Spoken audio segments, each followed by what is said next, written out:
Verizon and AT&T have just turned their backs on Elon Musk. Why are they betting on AST SpaceMobile instead of Starlink? What does this mean for the future of phones and for global telecommunications? Today, we're talking about giant satellites, billion-dollar decisions, and a possible war for control of space, literally. Welcome to Drakonomic, the channel where we understand the future to make smarter decisions today. Today, we'll break down a move that could change how you connect to the world, even if you're in the middle of the ocean or on top of the Andes Mountains. We'll dissect the technology, the interest behind it, and which option really has the stronger future, Starlink or AST SpaceMobile. The battle for the future of telecommunications has begun, and it's not between traditional phone companies. It's a battle in space. Verizon and AT&T, two of the biggest carriers in the U.S., just made a decision that could change everything. They broke ties with Elon Musk and SpaceX and joined forces with AST SpaceMobile, a company that, if it delivers what it promises, could connect any phone directly to a satellite. No antennas, no routers, no special hardware. The technology at stake here is called DTC, direct to cell. What does that mean for you? It means you could have a signal in the middle of the ocean, in a remote rural area, or even on a plane without relying on conventional mobile networks. Until now, the only real operational project was SpaceX's Starlink, in partnership with T-Mobile. They're already testing calls, messages, and mobile data via satellite using regular smartphones through a special eSIM. But now, Verizon and AT&T are saying, we don't need Starlink. We're betting on AST SpaceMobile. They've got different tech, more powerful, more ambitious. So, what are the key differences between Starlink's system and AST's promise? Here are the three main ones. 1. Required hardware. Starlink, SpaceX plus T-Mobile, needs a special eSIM, and for now, only works with certain phone models. AST SpaceMobile plus Verizon promises that any 4G or 5G phone will connect directly, no changes needed. 2. Infrastructure. Starlink already has over 700 operational satellites in orbit.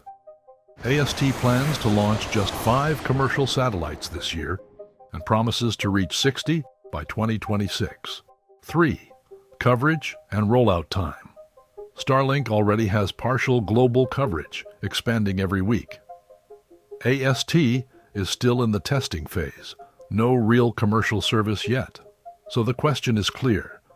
Is Verizon's alliance with AST a brilliant strategic move, or just an attempt to avoid depending on Elon Musk? Let's break it down right now. If this analysis is bringing you value, subscribe to Drakonomic. Here we talk about technological decisions that directly impact your life and your wallet. Hit like so this content reaches more people interested in the new space economy. Technical analysis. To understand who really has the advantage, we need to go beyond marketing and look at the real numbers. Because in space, what truly matters is physics, infrastructure, and scale. 1. Size and power of the satellites. AST SpaceMobile is betting on massive satellites. Their current model, the Blue Walker 3, has over 640 square meters of deployed surface in orbit. It's so big you can see it from Earth with the naked eye, no exaggeration. These satellites generate 20,000 watts of power, enough to transmit signals directly to regular phones. In comparison, Starlink's second-generation satellites, the ones SpaceX uses for direct-to-cell, are much smaller, about 4 square meters of solar panels, producing roughly 105 watts. So, does that mean AST is better? Not necessarily. 2. Orbital altitude, the hidden key. AST's satellites orbit at about 600 kilometers above Earth. Starlink's orbit at just 320 kilometers, almost half that distance. Why does this matter? Because the closer the satellite, the lower the latency, signals travel faster, the better the connection quality.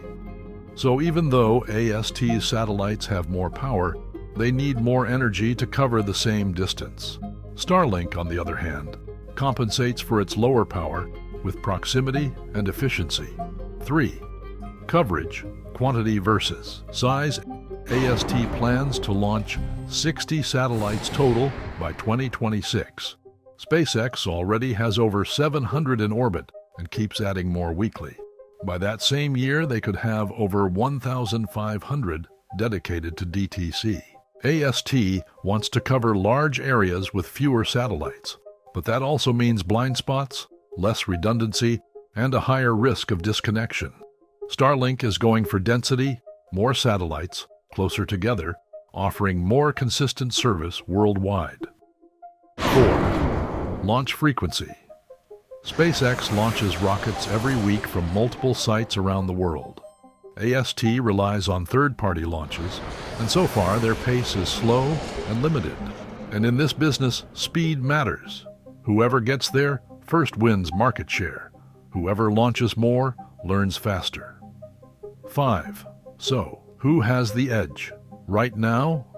Technically, AST SpaceMobile has a bold vision, massive, powerful satellites, but they're still far from having a fully operational network. Starlink, on the other hand, already works.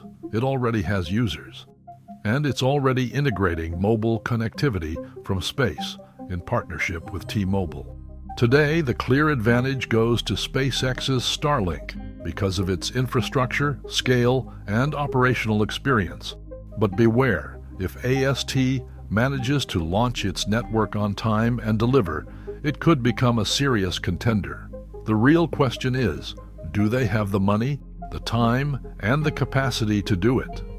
Is this a smart long-term play or an expensive mistake? For Verizon and AT&T, this is a long-term bet, a way to stand out.